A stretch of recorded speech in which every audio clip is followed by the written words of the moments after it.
Gendarmerie, you found me. It feels like a Friday. He seems to be in a good mood tonight. And his shirt is still unbuttoned. Beautiful. So tell me, are you here to make things right again?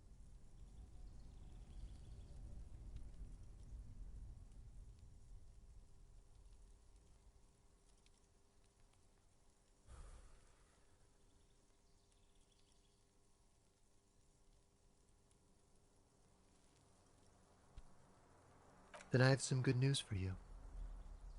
My Sunday friend is visiting me tonight. I told him about you and he'd like to say hello. Step in. He's already waiting.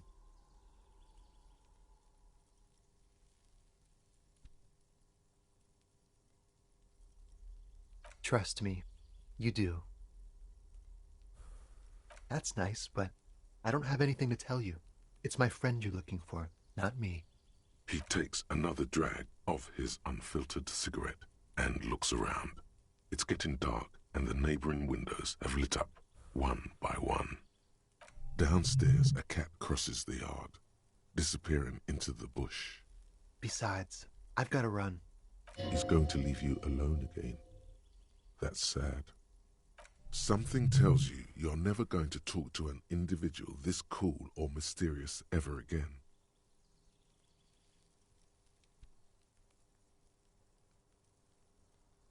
To the city. It's a beautiful night. A man on high heels stumbles out of a basement club, music blasting over the entire district. It's chilly, and as the chemicals hit his nervous system, 1,000 shivers ripple through his body.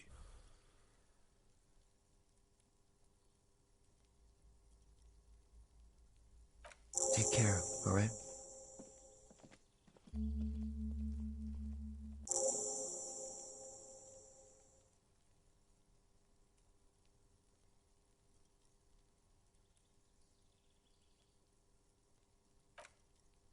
Right after you.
Officers of the Revachol Citizens Militia.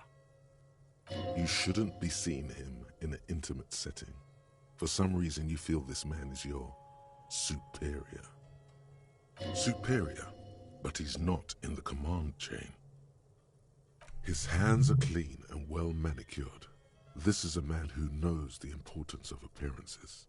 My name is Charles Vildrouin, and I am an official with the coalition government. I work for the Institute of Price Stabilité on assignment from Sur la Clé.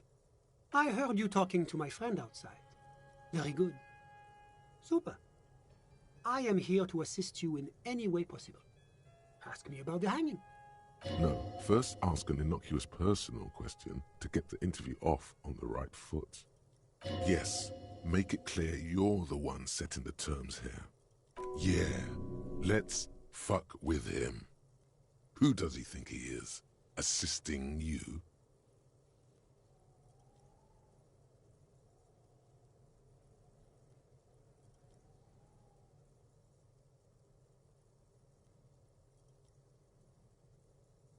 Oh yes, my friend has a great eye for these things. He refuses to tell me where it came from.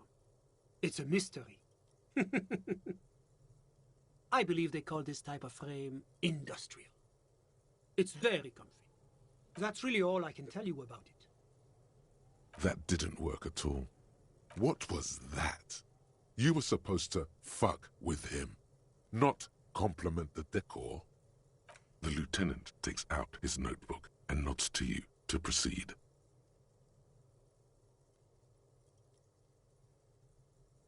The coalition is only looking out for the price stability. Inflation is a killer, like a heart disease blocking the normal circulation of the economy. It must be controlled. The economy impacts the entire international community, which is why it requires international oversight.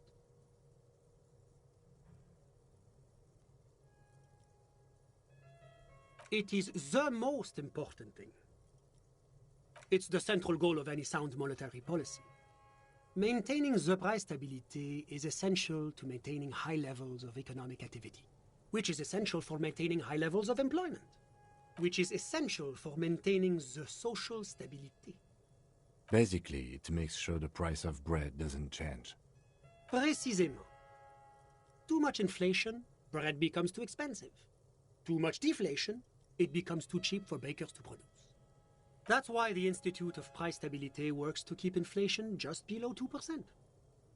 But not too far below, no. Too below is also bad.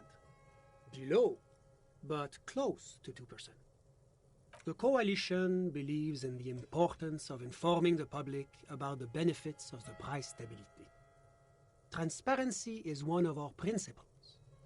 Would you like an informational pamphlet? A sound monetary policy is essential for addressing uncertainty. Stability is the raison d'être of the moral intern. It's the reason why I identify as a moralist. But oh, I don't have my leaflets on me today. That's too bad.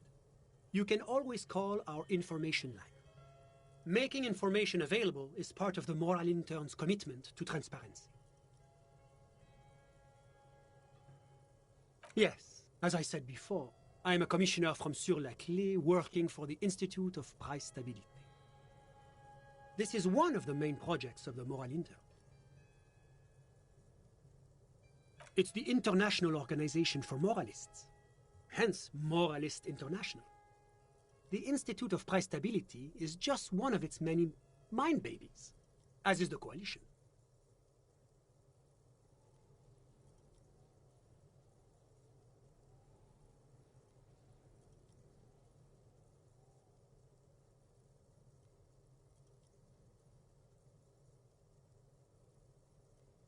There are more nefarious powers to work for than the moral intern. But of course. Because moralists believe in a normal, stable world governed by democratic values.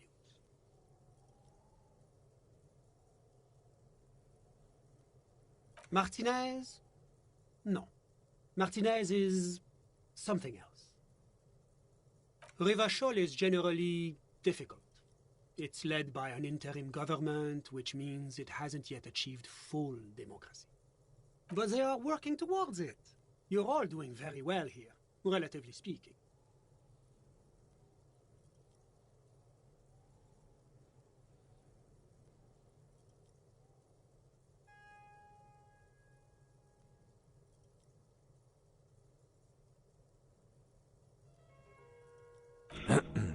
Of course, the detective's personal views do not represent the views of the RCM.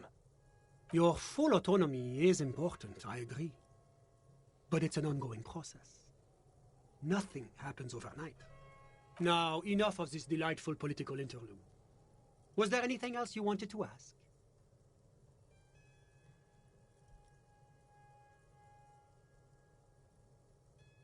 La communauté internationale is what Revacholians colloquially call the coalition.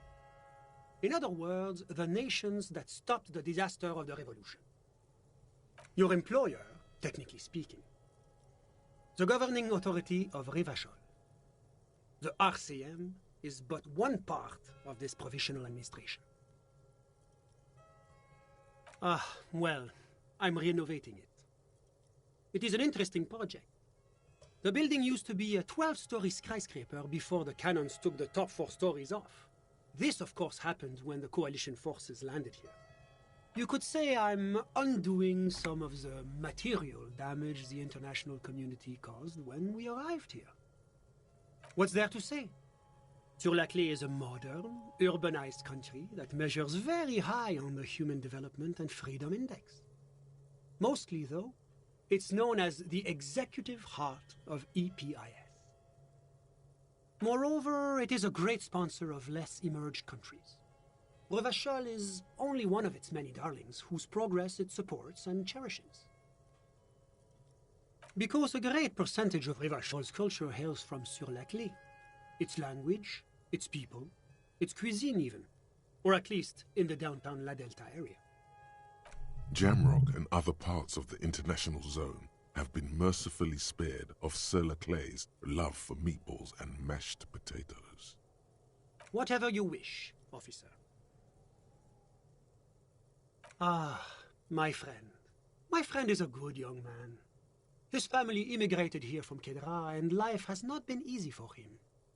But he understands the importance of education. He has taken his future into his own hands, and that's all that matters.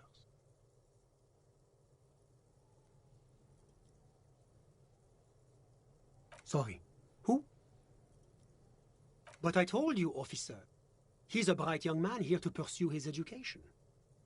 Education is the foundation of our future, especially the arts. It is a cornerstone of our civilization. Officer, you have to understand. I can't give you his personal information. I'm sure you have your own methods and databases, right? Please don't put me in this situation. He's deeply enmeshed in the study of the fine arts, yes. He's a truly free spirit. He likes all the arts. Perhaps graphic design, printmaking, who knows? The world is open wide for a talented youth like him. How did any of us become friends? Bad things happening on the Insulindian Peninsula? Oil platforms ablaze in the night? Civil wars lasting for years? Finally, the international community is forced to step in. Au contraire, it's how millions of people end up where they are, meeting the people they meet. It's how I came here, and my friend too. I'm just enjoying the view. Listen. The baby is crying in the neighboring apartment. No, listen. The Insulindian Bay. This place used to be a luxury accommodation before the revolution. Apartments, of course, were much bigger then. A few walls have been added here and there, leaving some of the tenants without a private bathroom or a kitchen. But the million real view stays. You can't take that away. My friend comes and goes. I'm sure you'll see him around. He's a busy bee. Kedra is a candidate member of APIS. But, between you and me, their potential membership is a more contentious issue. That it's never going to happen. They entered negotiations in 21, and it's been pending ever since.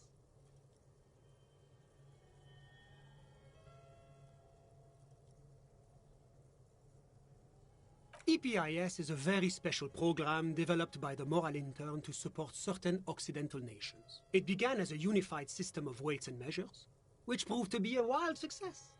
Nothing but kilograms and centimeters as far as the eye can see. God, yes. Sweet standardization, the backbone of rationality and commerce. It was such a wild success that we expanded it into an economic union for the processing of steel. Another success. And between you and me, the moral intern feels emboldened by this success. Emboldened to take EPIS to the next level.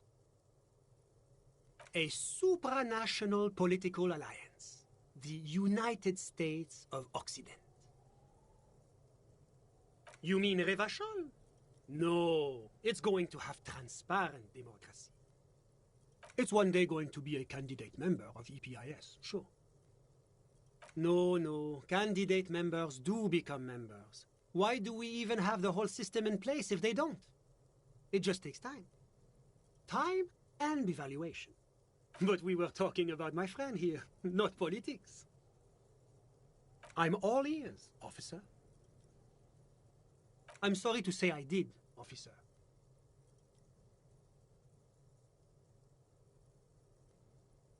Officer, it's very difficult to describe what I saw that night. It was so surreal to me, like in a play. What do you mean, like in a play? It was just so strange. I could barely comprehend what was happening. I was on the balcony when it happened, getting some fresh air. I remember that first they came in, carrying what looked like a body. And then I saw all the surrounding windows go dead, one by one. That's when I understood. I should not be seeing this. Sounds like the victim was unconscious, or at least incapacitated. Interesting.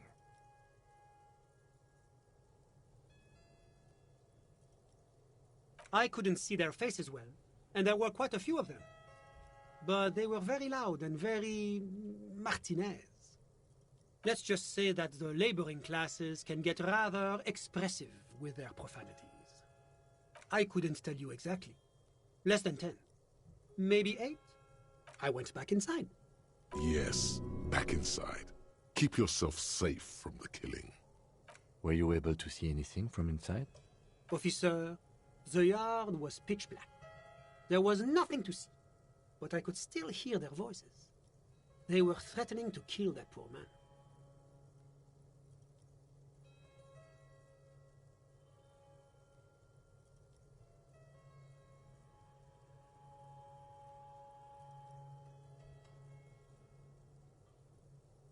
All men, I presume.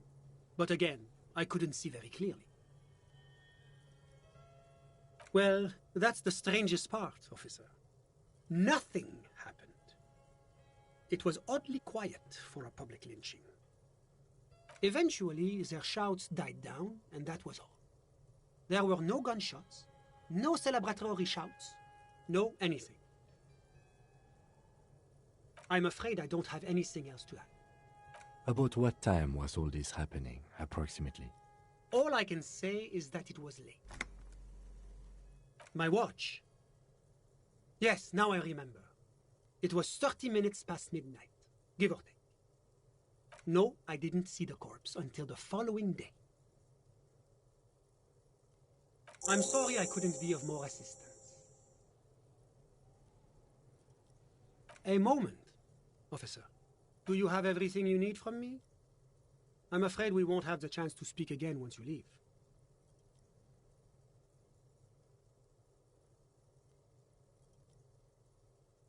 Of course. I'm glad I could help.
What happened here?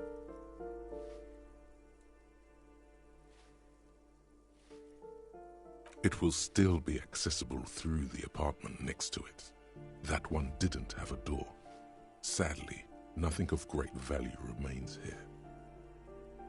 Indeed.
Can I help you? You're already set for the night. Your door is unlocked.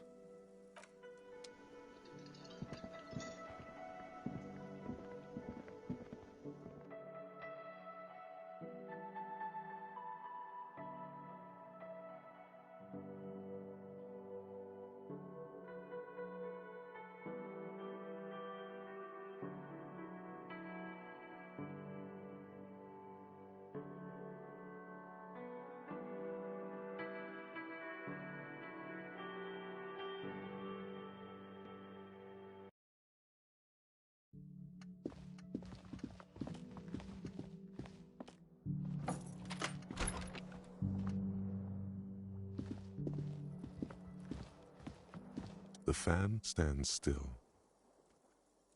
The lights are on. The lights are off again.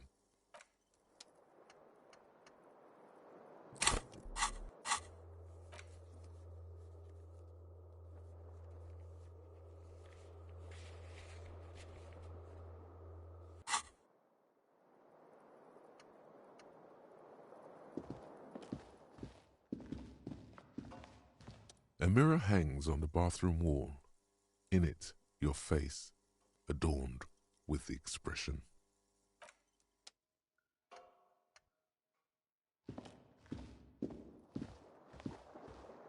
The bed is still cold from the broken window, and not too inviting, but it's yours. You've earned it. The bed is still cold from the wind blowing in from the broken window.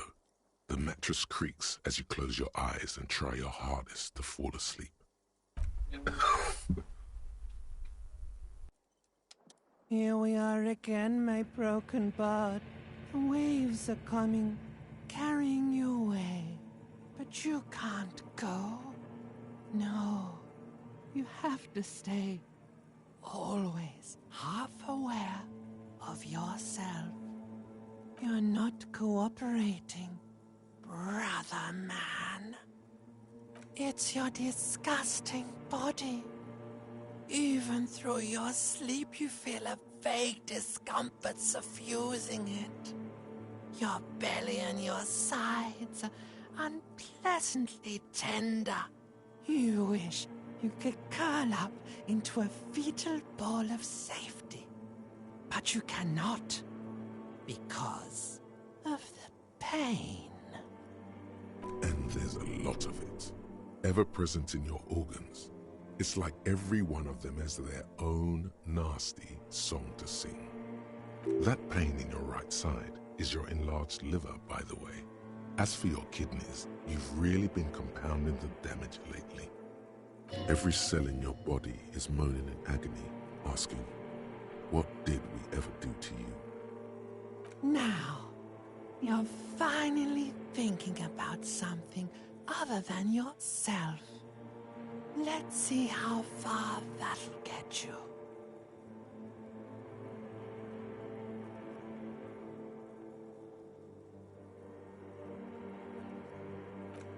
There's no dignity here. Only reflections of your body mass. Flashes of the day. You keep coming back to yourself in the mirror. But why? To admire all your accomplishments? You're just stuck here, in the half-world. Could try looking at other people. Really looking. But why would you want to start doing that? Oh, baby boy, you're already in the other place. There's no nourishment for you tonight. Maybe tomorrow. Maybe if you like, took a lot of drugs before you go to sleep, that'd do the trick. Maybe if you cracked the damn thing, then you'd feel satisfied and tired, holding the picture puzzle in your hands, complete. Maybe if you weren't so hard on yourself. What do you think you're doing right now? Coming to some greater awareness? Look at all these lights, blinking in and out of existence. Thoughts! You're just pretending that you're asleep, even to yourself, while the world goes on without you. Let it. Let it. But it never seems to let you go, does it? Time to rise and wipe that shining sweat off as best you can. Gather your bearings. Rock and roll.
Hi, gendarme.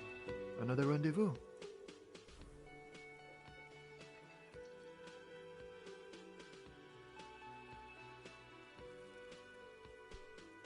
Hi. So what brings you here?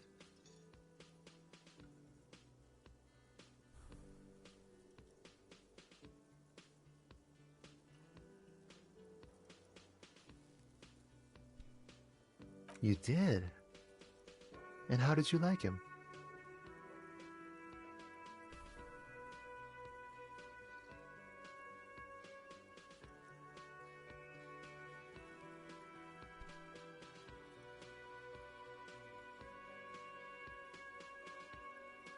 Ah, shoot.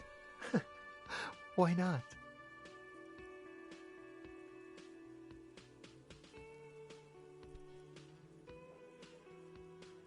A visitor from the first world. He's not like you and me, gendarme. He can always return to his opportunities in Occident, sur la clé. Still, his coming and going brings some life to the village. Or is it just money? I don't know.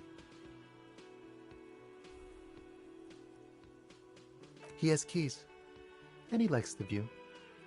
To the sea, I mean. Friends, I told you. Sunday friends. Friends who like to get together from time to time. That he won't be there when times get tough, I guess. It is. On Sundays. What about me, gendarme? Oh yes, let's see. He knocked on my door a few days after the lynching. I think he was going through the entire building, asking questions.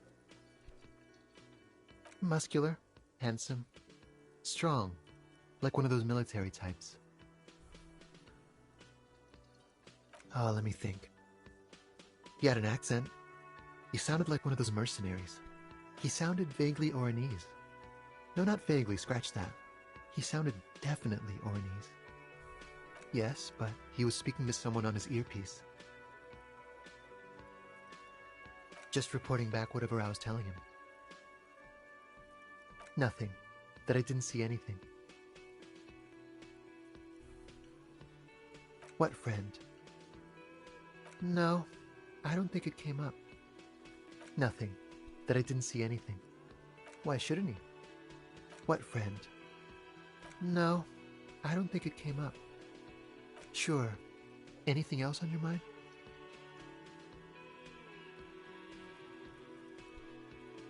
Bye-bye, gendarme.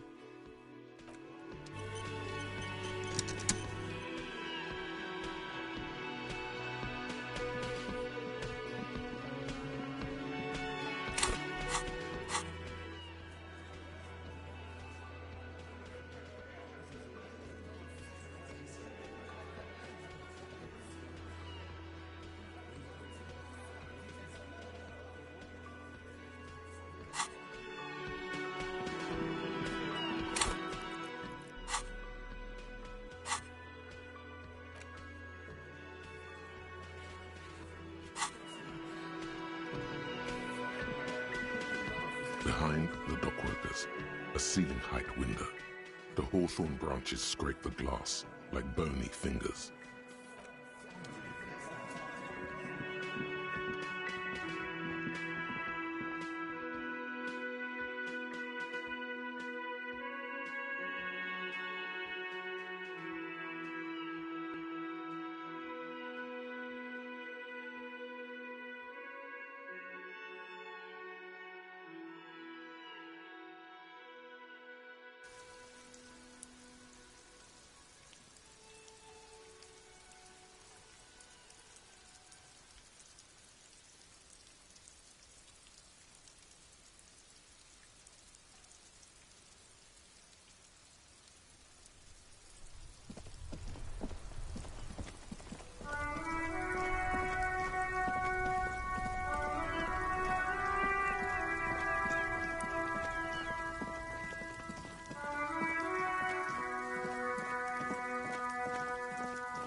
A couple of indicator lights are missing from this control panel.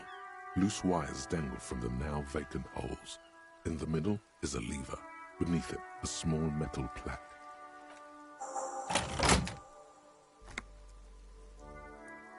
The water lock starts moving.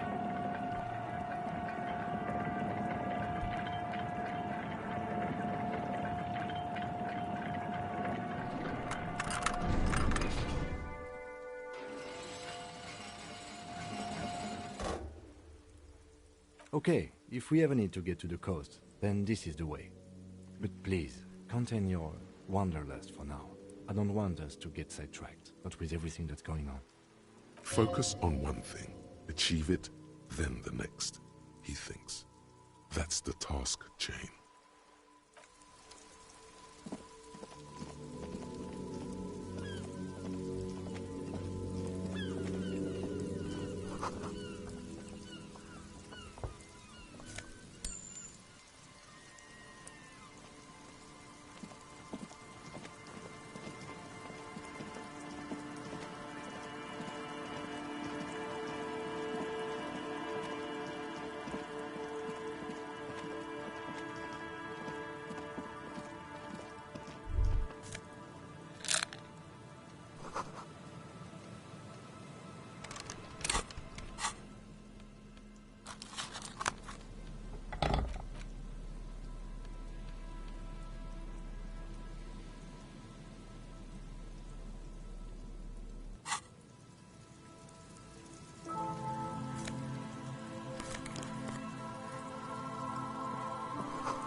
A banged-up motor carriage lies half-submerged in the icy water, slowly sinking into the Insulindian Ocean. Only the cabin top, rear wheels, and the engine remain visible. It must be cold and lonely down there, in the icy water. It appears to be so.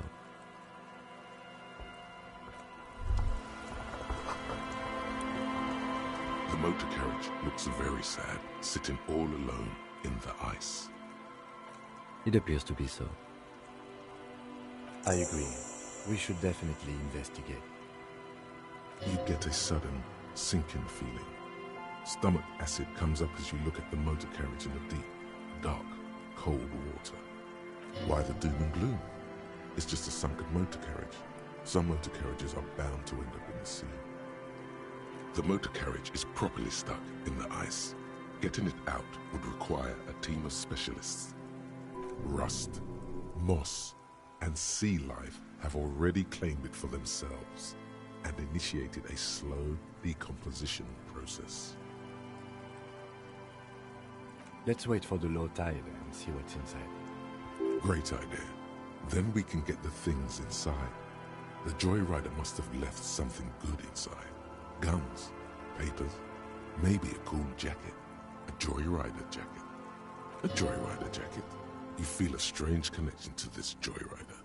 Maybe he's from some kind of Joyriders district and likes blue and white racing livery, like a cop would. I don't know. An hour or two, tops?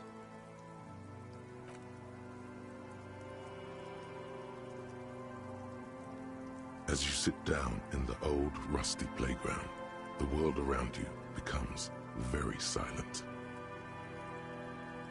The hinges creak under your weight, dangerously so. Nothing but the sound of seagulls high above in the sky, echoing like distant laughter. Ice cracks around the blue motor carriage, in the sea.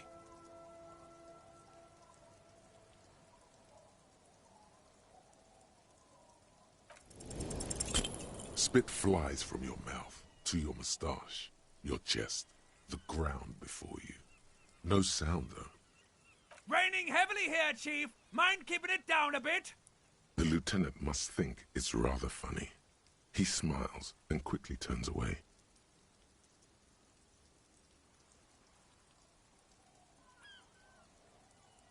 That's right. Just keep at it. It will come to you. With his lips puckered, the lieutenant lets out a beautiful, melodic trill that puts even the insulindic thrush to shame. You hear the sound echo on the large body of water. Clouds race across the spring sky, and suddenly you just feel better about everything. The clouds pass in the sky, and the shadow of the swing moves like the hour hand on a timepiece. 30 minutes have passed. Looks like this might take a while. Time to present a good topic for discussion.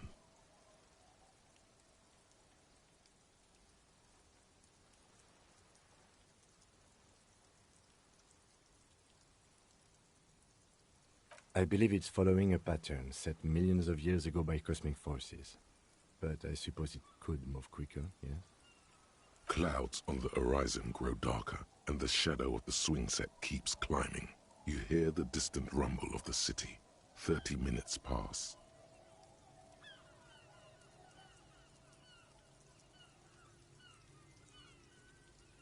God, I hope so.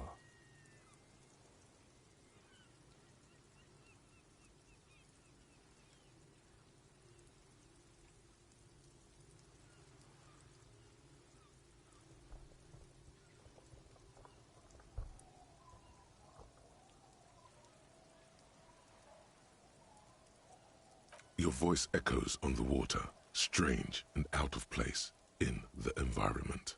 30 more minutes pass. Detective, I've been able to make out the mark ever since we arrived. I find it odd that you haven't. It's a Coupris, Model 40. It is a simple and rugged machine, favored by working men, government offices, firefighters, animal control people, you know, those kinds of people. Yes, 41. What do you think it stands for? Does he know something about the driver of this vehicle?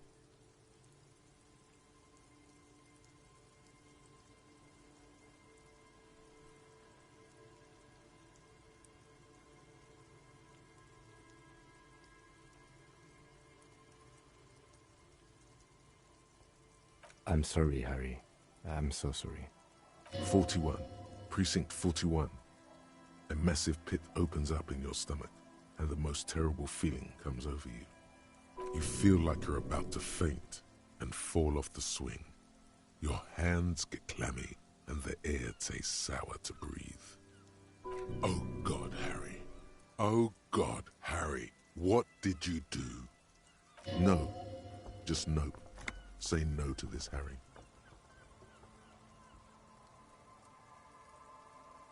Yes, your car is in the sea. Face it, so we can start dealing with this.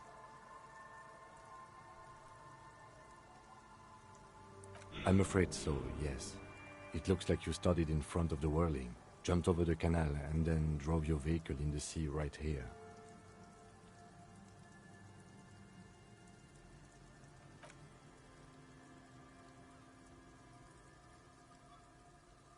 Yes, let's go take a look.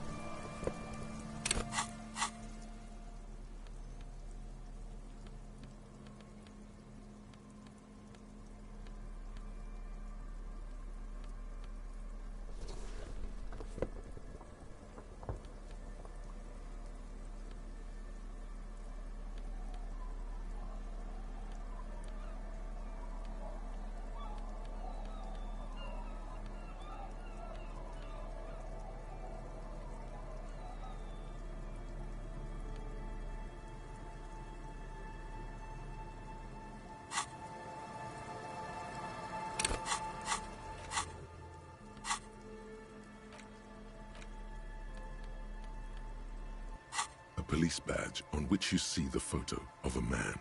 You. Some seaweed is stuck to the back. At least something good came out of all this.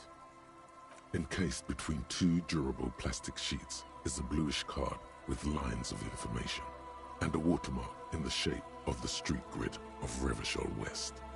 You see a photo, a name, a rank, a document number, the date of issue, and, in the lower right corner, your precinct. The man keeps winking at you with his green-grey eyes. The photo is old, no doubt about that.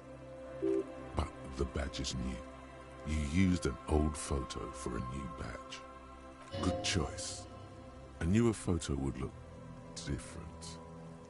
8, maybe 10 years. The guy in the picture is rather good looking. He's got a nice haircut and is distinctly lacking in massive sideburns. What do you think? His face is already contorted by the expression, although it looks less grotesque on him than it does on you now. It looks better on him because he isn't in as much pain while producing it as you are now. Although there's already a hint of that pain, certainly. Don't be fooled. The bad times have already begun. The badge in your hand shines as you rotate it, catching light. You see lines of information on it, and a shining watermark. Harrier, that's long for Harry. So you are Harry. Evrard was half right. Probably not a lot of people know your full name. Whoever told him you're Harry Dubois didn't.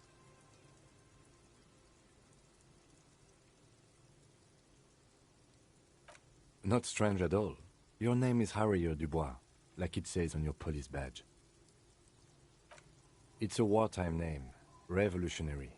The kind mothers give their sons during troubled times, like Undying or Boxer or Ironhide.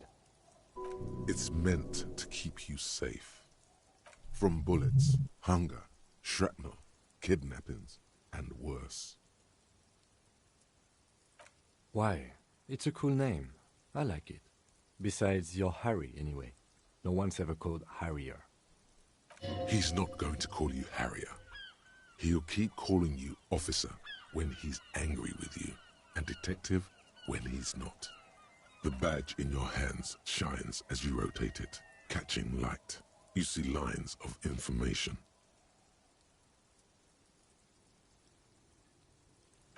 "4 months ago. Seems like a new document was recently made. One is handed to you as part of a promotion, or if you lose the old one. The pain in your chest tells you were working yourself to death to earn that rank. The case created a lot of edge you have to take off. The death march really gets us going. You're pretty sure you weren't doing well, but better? Probably yes. A lot can happen in 4 months, especially in winter. The winters are never easy on you. Of that you are sure. I remember that time! The tie around your neck feels tight suddenly. That was a good time! We had a good work-drink balance going! What happened, man? Pump it up!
Rust peels off the bent iron posts of the swing. The wind whistles through the skeleton of the small house behind you. There's desolation everywhere. In this yard? Someone thought they could have a summer house in a bloc obscur, for cheap. It didn't work out. They abandoned it about a decade ago. A black bloc, a part of the city left unrenovated after the war, or one that has fallen to gang violence, or has become inhospitable in some other way. Practically, it's not an official term in any way, but look around. No sewage, broken power lines, crime, drums. Life is tough in the blocks. It's no place to build a summer house. Yes, for you to scavenge like a post-apocalyptic scavenger who collects trash and errant magnesium blisters. It's not meant as nagging, just an observation. We should move. I don't think we will solve the murder with forays into the urban hinterland, at least in this phase of the investigation.